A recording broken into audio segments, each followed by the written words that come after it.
and those who choose to serve us.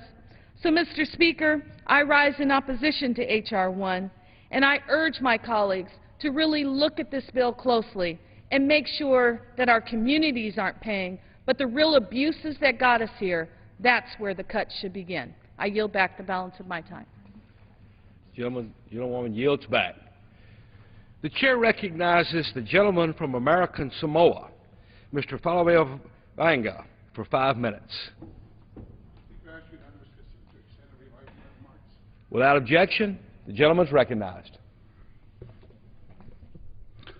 Mr. Speaker, not wanting to detract from today's spirited discussion or debate on H.R. 1, for which I will discuss at a later point in time of the day, but I want to discuss with my colleagues and the American people the current crisis now happening between the government of Chile and the people of Easter Island, also known as Rapa Nui among its native peoples. Easter Island was settled by Polynesian voyagers about 700 A.D. The island is famous for some 887 monumental statues carved out of stones weighing tens of tons at the time. And these statues are known throughout the world for its archaeological wonder and mystery, and how these ancient Polynesians were able to carve and move these tremendous statues to different locations of the island. Less well known is that Easter Island is the home of roughly 2,500 indigenous people known as Rapa Nui Nation. The people of Easter Island carry a vibrant culture dating back centuries before the arrival of Europeans. Like many other islands of the Pacific, Easter Island has had its sovereignty determined by more powerful outside influences. In 1888, the Rapa Nui Nation entered into a disputed treaty with the government of Chile. The Chilean government used the treaty as a license to treat the island and the indigenous people as property of the state. Chile confined the people to a small area, about 1 square mile, believe this, Mr. Speaker, today known as Hangaroa. To this day, the validity of the 1888 agreement is contested by most of the Rapa Nui people. Chile then annexed Easter Island in 1933 without the consent or even consultations with the Rapa Nui people. The government of Chile unilaterally leased the entire island and the Rapa Nui people to private sheep herding enterprises without their consent.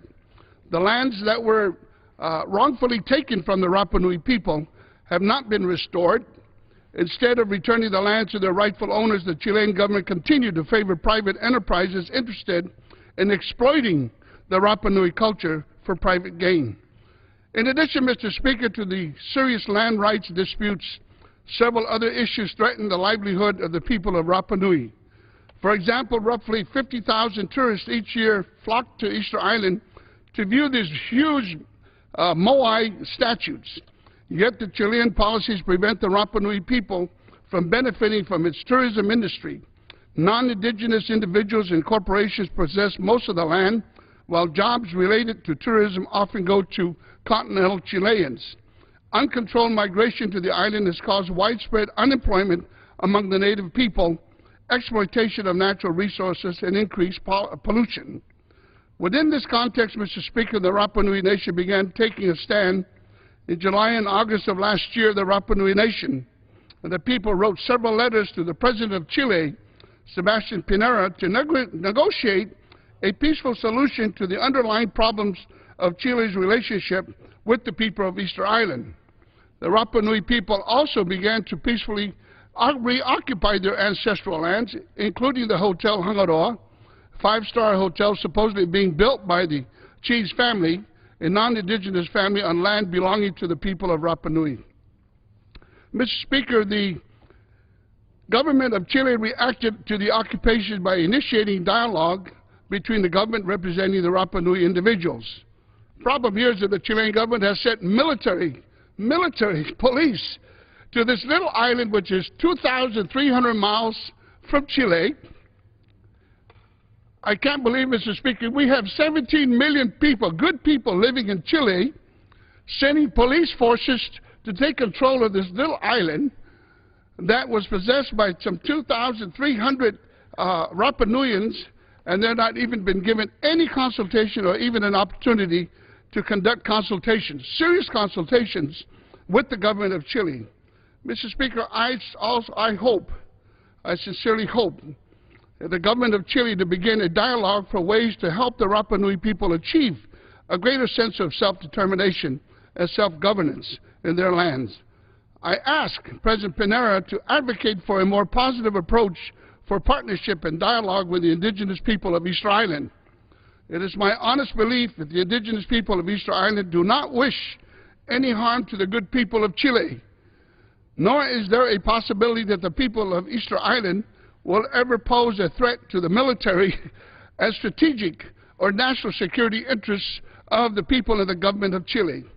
Mr. Speaker, I also hope that the White House and the State Department and Assistant Secretary Valenzuela will take a stand against these violent evictions and express solidarity with Rapa Nui Nation, especially in light of President Obama's planned visit to Chile next month and Assistant Secretary Valenzuela's recent testimony before the House Foreign Affairs Committee yesterday. And I sincerely hope that even our international community will build pressure on President Piñera and the people and the government of Chile. Let's treat these poor people a little more justly, and provide their opportunities so they can develop their islands, give their opportunity to live in peace in this area. I ask the good people of America make this appeal. The government of Chile will be responsive to this request. I yield back. Thank you. Gentleman yields back. The chair recognizes the gentlewoman from California, Ms. Spear, for 5 minutes. I ask unanimous consent to revise and extend my remarks. Without objection, the gentlewoman is recognized. Thank you, Mr. Speaker. I rise today in opposition to this continuing resolution, a continuing resolution that I call the silly, the dangerous, and the hypocritical. You know, budgets are more than just numbers. They are a statement of our values as a nation. As a Congress, we are faced with several serious challenges: growing our economy, putting back people to work, investing in the future, reducing the deficit, and ensuring the most vulnerable in our society are protected. Judging on that criteria alone, this CR doesn't pass the laugh test.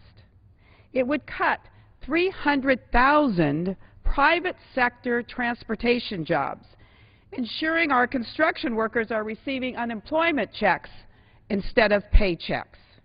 It would stifle our competition. It would stifle competitiveness by making Pell Grants less accessible to students and families. And it would run roughshod over women, children, and the environment. With such an extreme proposal, I assume my good friends on the Republican side would be coming forward with ideas to improve it. But what we've got this week is a combination of the silly, the dangerous, and the hypocritical. In the silly department, we have an amendment preventing funds from being used to repair the White House.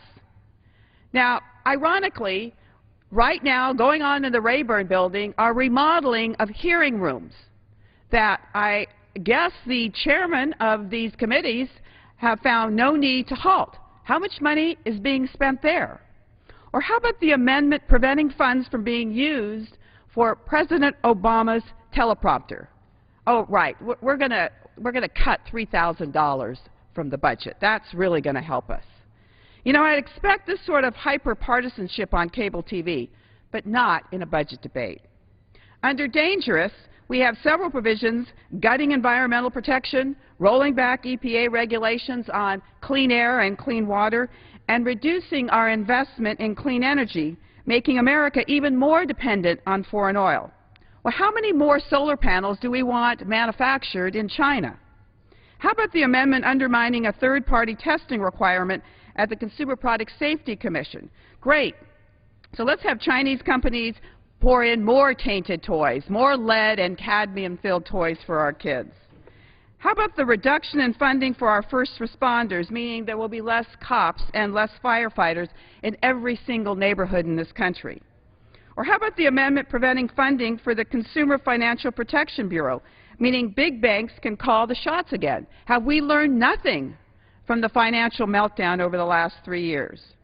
Or how about the unprecedented attack on women's reproductive health, which will result in more unplanned pregnancies and more abortions, not less? And finally, the categories my colleagues on the Republican side seem to relish the most: hypocritical. The party that ran on jobs has authored a budget that would increase the unemployment rolls. Asked about likely job losses in the CR, Speaker Boehner said, well, so be it. It's like Marie Antoinette saying, let them eat cake. The party that ran on cutting spending didn't take a scalpel to the defense budget. They took a toothpick. In fact, there's another $2.2 billion in the budget for the V-22 Osprey, which is basically obsolete. $495 million for 9 Joint Strike fighters, and $450 million for a second engine that the military defense budget doesn't want. And the party that ran on fiscal responsibility has offered a budget that will balloon the deficit by continuing tax cuts for the millionaires and billionaires that don't need them. I agree with President Obama that we must out-innovate, out-educate, and out-build the rest of the world. While not perfect, the budget he released this week will take an important step in that direction. As for the silly, the dangerous, and the hypocritical CR we are considering today, I urge my colleagues to vote no. Budgeting is a serious process, and what we're doing this week is unserious at least. I yield back.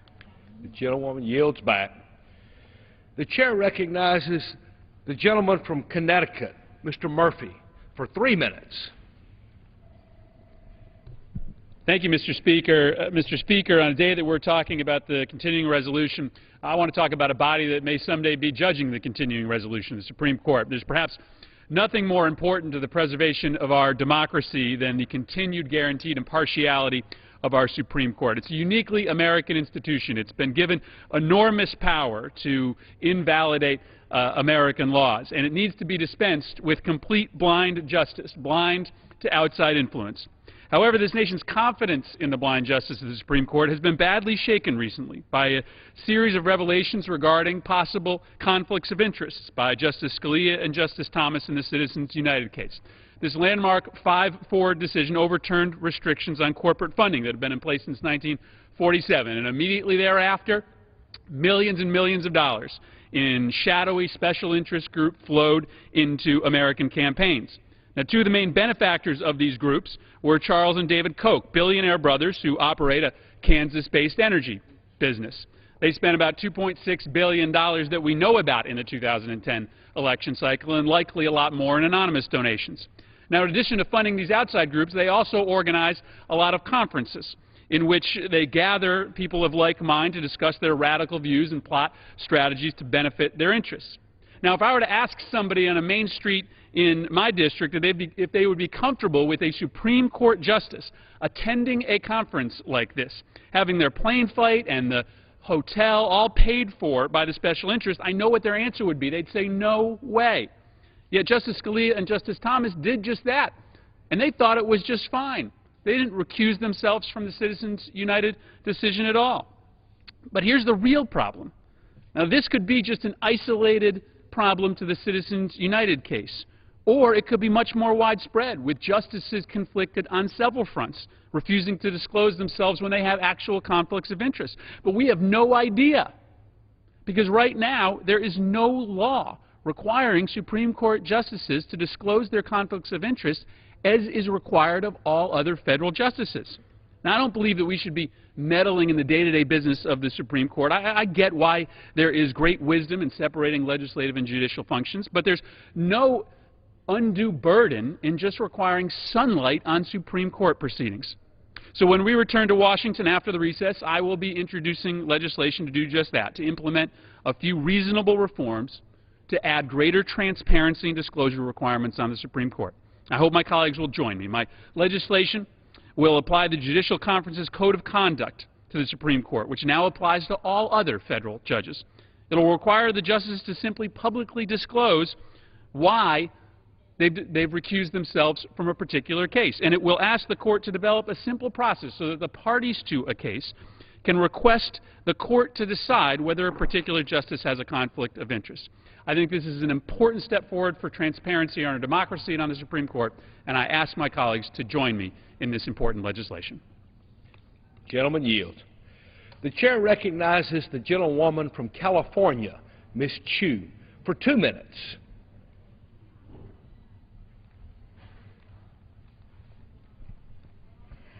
This Saturday, Japanese Americans will take a moment to remember the tragic events that imprisoned their community 69 years ago. In 1942, President Roosevelt signed one of the strongest acts against American citizens, Executive Order 9066, imprisoning 120,000 Japanese Americans with the stroke of a pen. Half of those incarcerated were children posing no threat to our national security. But these concentration camps were labeled a military necessity, and so they too were rounded up and forced to live their childhood in bleak, remote camps surrounded by barbed wire and armed fences. Families were forced out of their homes, made to leave their jobs, and abandon their possessions. Families were torn apart. This unconstitutional act was a blatant violation of Americans' civil rights. And all of this occurred at the hands of our government, oppressing individual freedom for years without any factual basis and without due process. That is why I plan to introduce a bill tomorrow to institute a National Day of Remembrance to annually observe the signing of Executive Order 9066. This brings back painful memories of a period in American history, but is important for us to remember because it also provides an ongoing reminder about the value of protecting the civil rights of all people. The Day of Remembrance also honors all who fought and continue to fight for freedom and equality among all people. So this Saturday, I will take a moment also to remember this time and to hope for a better future. Thank you. Gentlewoman yields. The chair recognizes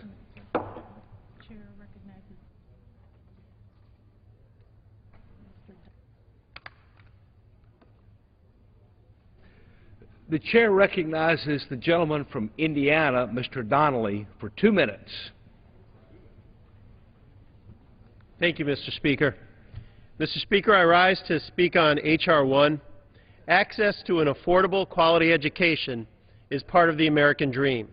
In our competitive global economy, a college degree is more important than ever. With annual tuition hikes outpacing inflation, the cost of attending college is increasing just as quickly as the importance of attending. Making college more affordable has been one of my top priorities and should be a top priority for this Congress. Unfortunately, this bill sends the other message. This bill threatens to cut Pell Grants by over $5.6 billion, denying millions of Americans, including over 20,000 students in my district, the chance to attend and graduate from college. The number of my constituents receiving Pell Grants has increased by over $6,000 in the last school, 6,000 people in over the last school year. This is possible in large part by efforts that have been supported in Congress to make college more affordable and provide our students with the skills needed to compete in a 21st century global economy. Access to Pell Grants is often the deciding factor for a family when contemplating whether they can afford to send their son or daughter to college. It is the deciding factor often on whether or not a displaced worker can afford to go back to school to get retrained. It is often a deciding factor on whether or not a potential student will have access to the world of opportunities that come with a college education. We need to do fiscal belt-tightening, but cutting over $5.6 billion in financial aid for Americans seeking higher education so that they may better equip themselves for the jobs of tomorrow is a self-destructive act. Simply put, investing in education is an investment in our future. Cutting Pell Grants is detrimental to that future. We need to stand up for America and make good financial decisions. We need to tighten our budgets, but Pell Grants should not be one of them. Thank you. Pursuant to Clause 12A of Rule 1, the Chair declares the House in recess until noon today.